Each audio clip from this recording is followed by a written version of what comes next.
tobangako mukozi gwolemesa mu kampuni eyo kubanga naawe oli mukozi, naawe oli mupakasi nga ye.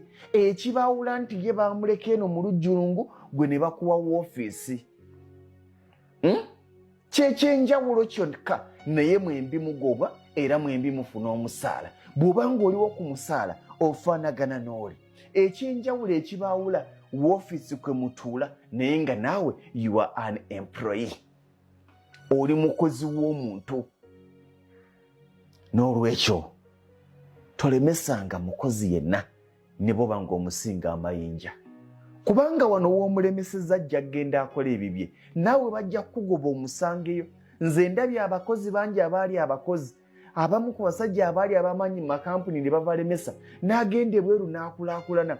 Oli n'asigala nga maneja ne batuuka ne bamugoba n'ayenga enfuufu. N'awuza oyo nze namutendeka, oyo yali mutabani wange, oyo nze namuyingiza wano, oyo nze nakola bwe nti. Okitegeera? Naye nga wamulemesa ng'ensi yamujjukira. Kaakati njagala nagambye babboosi bonna baveewo, nsigaze abakozi. Bakozi bannange, wali otuddekaawo ku nkomerero y'omwezi n'obala ssente z'oteeka mu mulimu gw'okola? Ssebo, wali otuddekaawo n'obala ssente z'oteeka mu mulimu gw'okola? Bw'omala okuzibala n'obala ssente z'ojja mu mulimu gw'okola?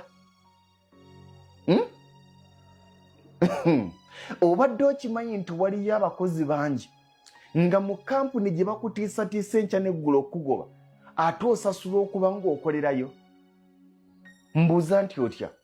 Kubanga kampuni nnyingi wano e Uganda omusaala gwazo ngumanyi $60,000 kakadde.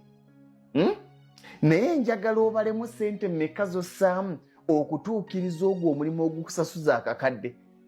Nze nnyina omukozi gwe nali njogera naye ng'afuna akakadde naye ngassamu obukadde obwo bumeka?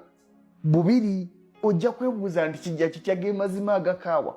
Tukibali ng'omukozi afuna $60,000 omwezi ng'akozesa 5,000 okujja n'okuddayo 10,000 mmeka? 5.